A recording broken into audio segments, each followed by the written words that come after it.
Le cri de la terre. La crise pétrolière actuelle met aussi sous stress l'industrie du plastique. Je saisis cette occasion pour vous lancer un appel. Et si on se passait au maximum du plastique dans notre vie quotidienne ?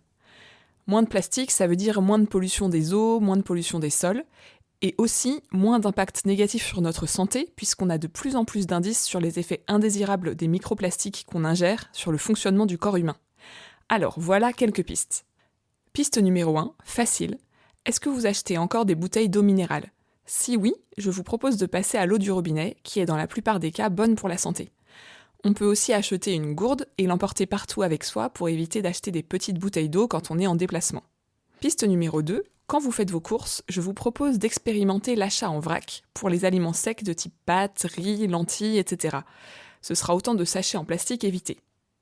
Piste numéro 3, si vous êtes consommateur de yaourt, on peut acheter des yaourts dans un emballage plus grand pour éviter les petits pots individuels. Idéalement, cet emballage peut être en verre consigné, ou alors on peut trouver des endroits où c'est possible d'acheter du yaourt en vrac, dans un contenant qu'on apporte soi-même. Et sinon, une autre possibilité, acheter une yaourtière sur le Bon Coin et faire vos yaourts vous-même. C'est ce que font avec bonheur plusieurs communautés jésuites. Piste numéro 4, pour les produits ménagers, on peut passer au bicarbonate de soude et au vinaigre blanc et les acheter en vrac eux aussi. Vous en trouverez facilement si vous avez près de chez vous une boutique de vrac ou un supermarché bio avec un rayon vrac un peu développé.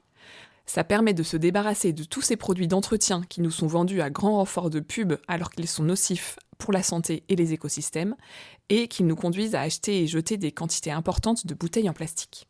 Et enfin, voici la piste numéro 5 qui est plus généraliste.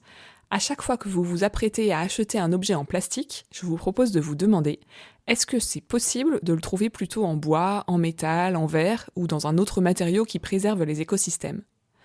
Pour mieux comprendre les enjeux et découvrir d'autres pistes d'action, je vous propose de lire la fiche éco-jésuite Vers le zéro plastique, que vous trouverez sur notre site jésuite.com. Je vous laisse avec les mots du pape François dans l'encyclique Laudato Si. La Terre, notre maison commune, semble se transformer toujours davantage en un immense dépotoir. Ce n'est pas très gai, mais justement, agissons pour changer le cours des choses. Sur ce, je vous souhaite une très bonne semaine et vous dis à bientôt.